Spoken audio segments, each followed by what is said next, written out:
And we're back with a 54mm John Blanche on Garde miniature. This was gifted to me by my buddy Nigel months ago. I have put this off for a long time.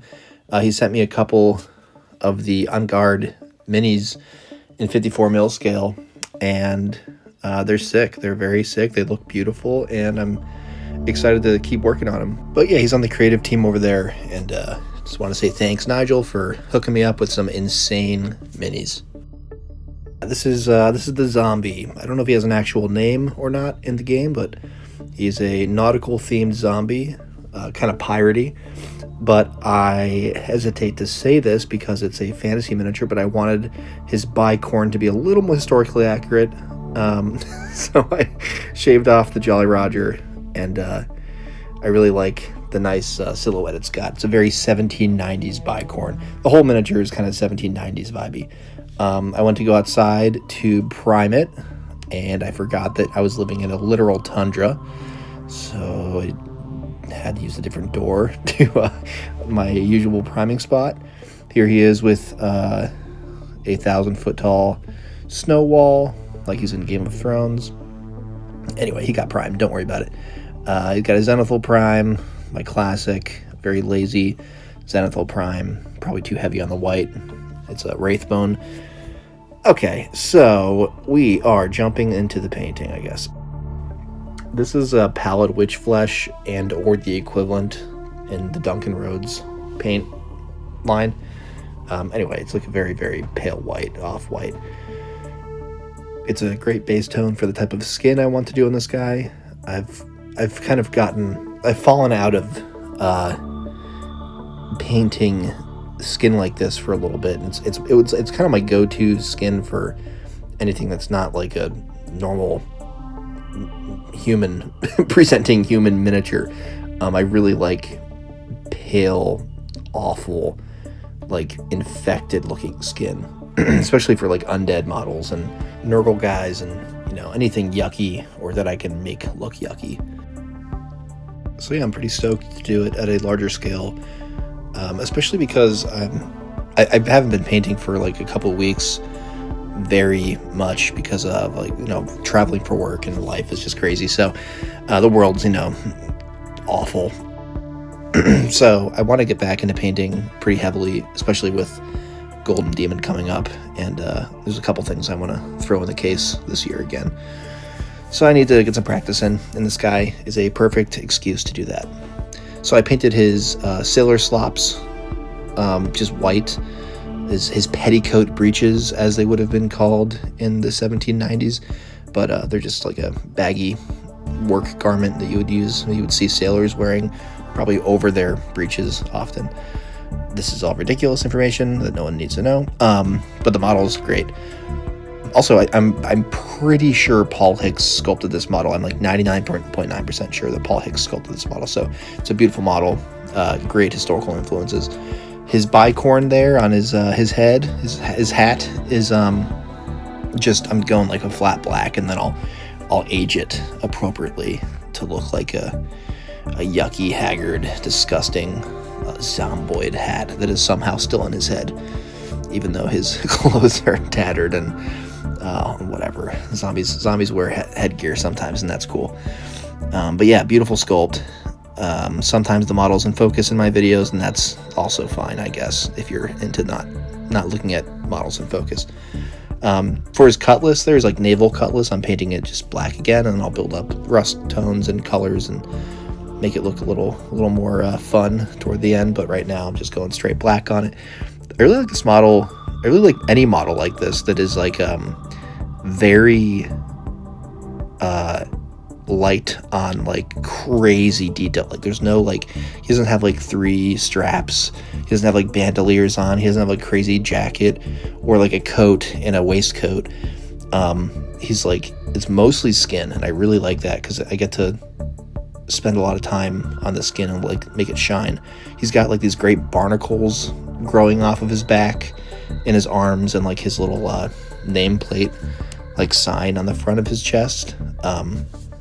I was thinking about sculpting a few more on his bicorn, but then I realized I didn't really want to do that.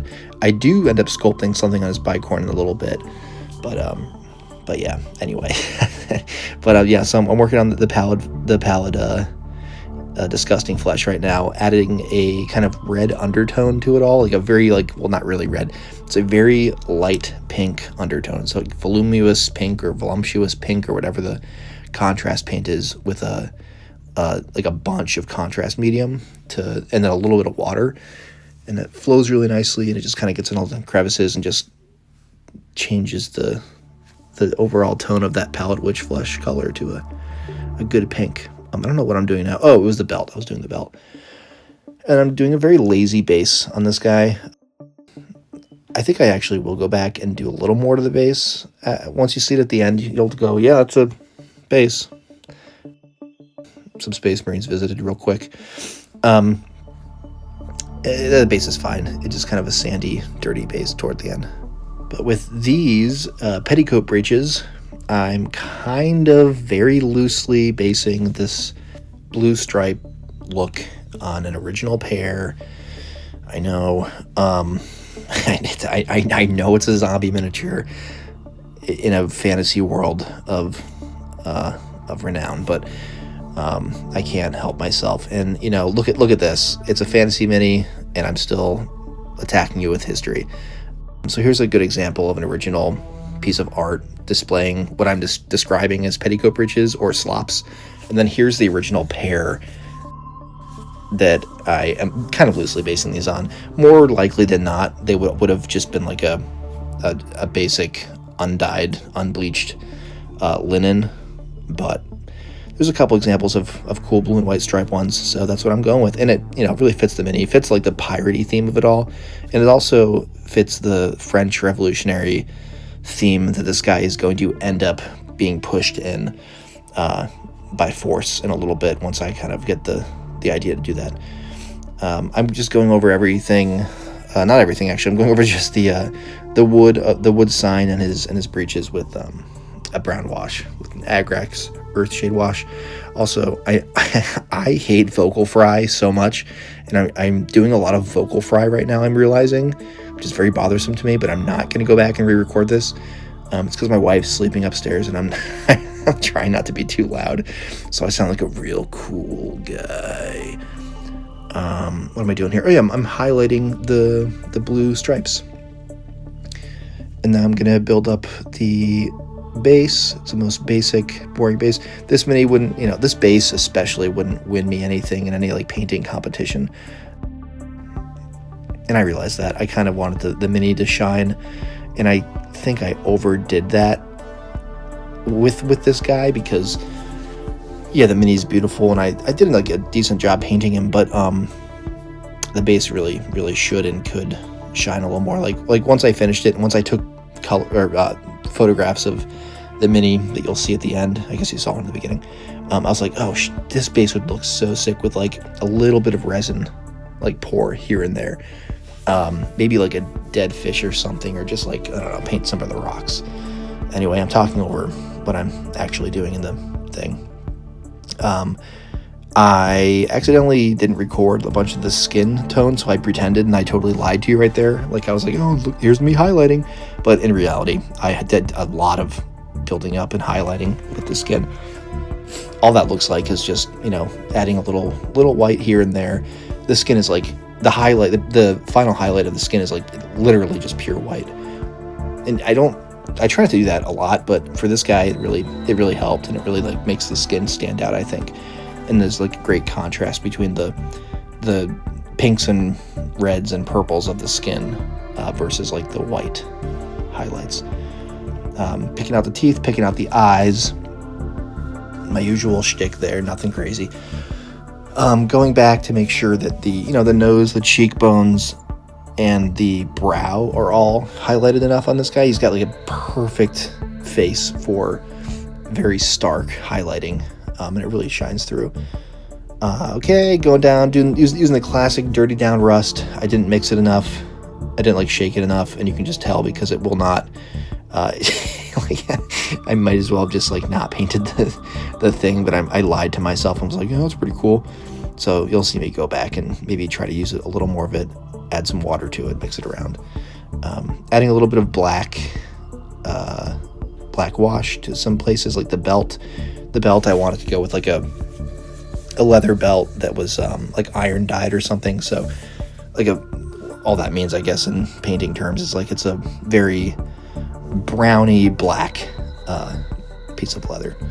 All right, here's my hat thing I was talking about, and this is kind of where the French thing came in. The bicorn on this mini is great. It's like an exaggerated 1790s bicorn, like a French army bicorn almost. And when I was looking at it, I was like, oh man, like why don't I just make this guy like a weird kind of French 1790s revolutionary inspired guy. So all that's to say is I made a little cockade for his bicorn, and I'm pressing the little folds into it right now, and you'll see me painting in a second. But yeah, it kind of came together perfectly. Like I said, the hat really inspired this whole look, and I love the direction that the mini kind of took in my mind when I put it all together.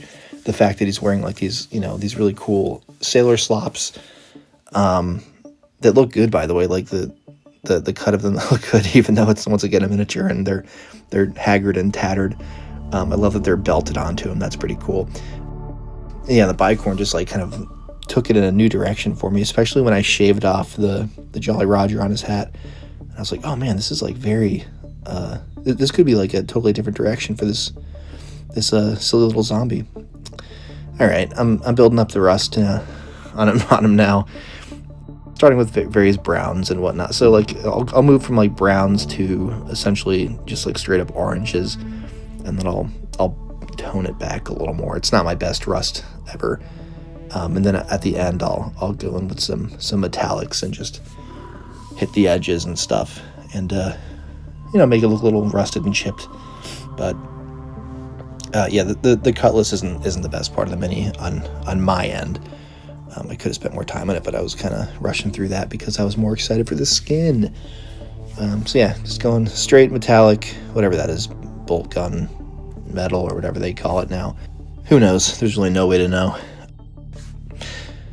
So yeah, I'm going to finish the cutlass there, and then I'm pretty sure next I'm going to just really quickly pick out his belt buckle. He has like a roller buckle on, or some sort of like frame buckle. So I'm picking that out with metallic, and I'll never think of it again. I forget if I hit it with a wash or not, but I should have if I didn't. And now I'm going back with more black wash. So I probably did. I'm going back with some more black wash, hitting some more spaces I think deserve it, and now I'm going to start painting in his cockade, which I should have sculpted onto the actual resin miniature before. I know I primed it and everything, but I had no idea he was going to become a pseudo French Revolution inspired zombie in a fantasy world I know nothing about, in John Blanche's On Garde. So whatever.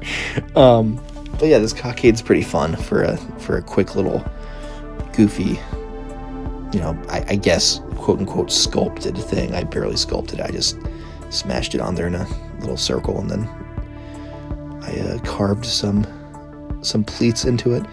But it's the red, white, and blue. These are, French Revolution cockades. You see them wearing them in the 1790s, in the 1848 revolution. I mean, any revolution in the 18th and 19th century, these guys are wearing these. These people are wearing these. All that is to say that it doesn't matter, and it just looks cool.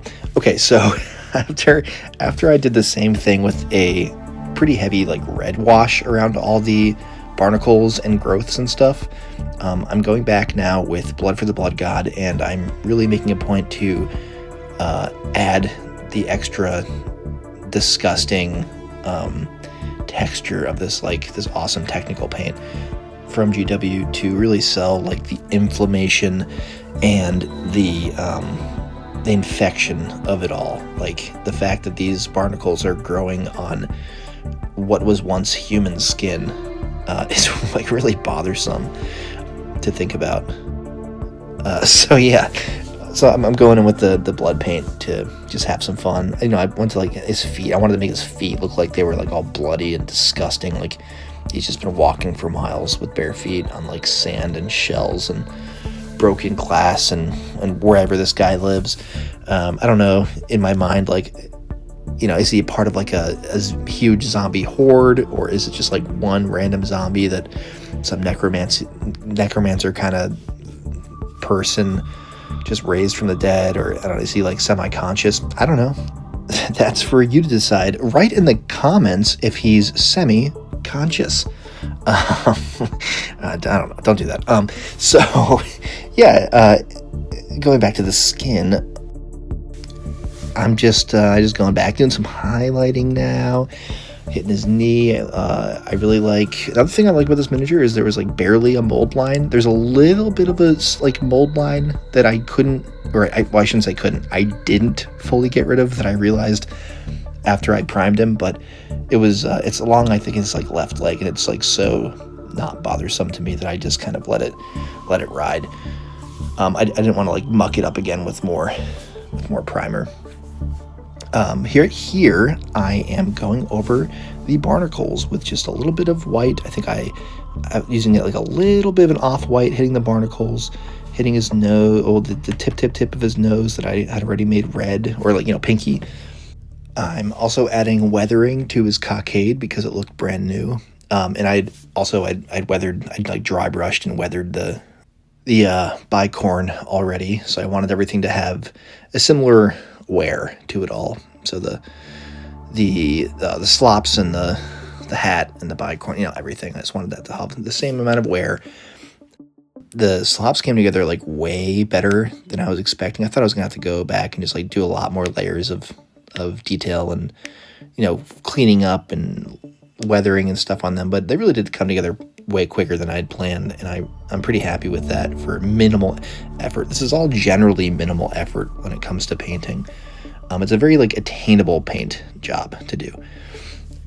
Speaking of attainable, at 54 millimeters, these eyes were very nice to paint. I really should have like painted like a full iris and everything. I didn't. I just did like a black dead eye. I was playing with the idea of like just doing white eyes and then going and making it look like a cloudy, you know, just like a cloudy dead zombie eye, like a corpse. But at the end of the day, the comedic effect that this mini kind of inherently has, I think he deserves like a wall-eyed look, just like his eyes are going two different directions. And of course his little sign on the front needs some words, so I wrote Viva la and then blood.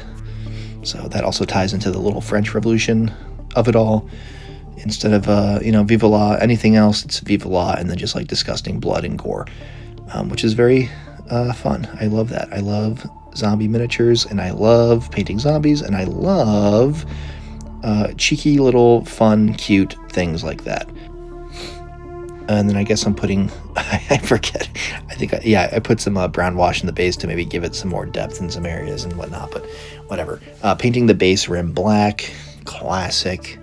There's no other better way to paint a base rim. Unless you have a different opinion, then you can, then that's the best way. If you have a different idea, then that's the best way. Don't listen to me. And then because it's a Blanche a miniature based on John Blanche art for a game that is Blanche's game, and because we all love John, I couldn't help but do a little bit of streaking grime and add the old oil wash, so to speak, to this guy. So I added to the base. I didn't want to oil up and gunk up the miniature itself, but I said, why the hell not? Hey, why the heck not? Let's live a little. So I put some on the base, and there he is. That's pretty much that guy.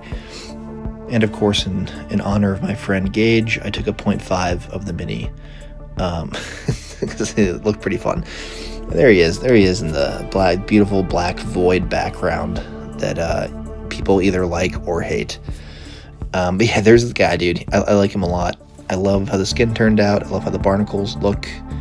I love the bicorn. I really like how the cockade came out.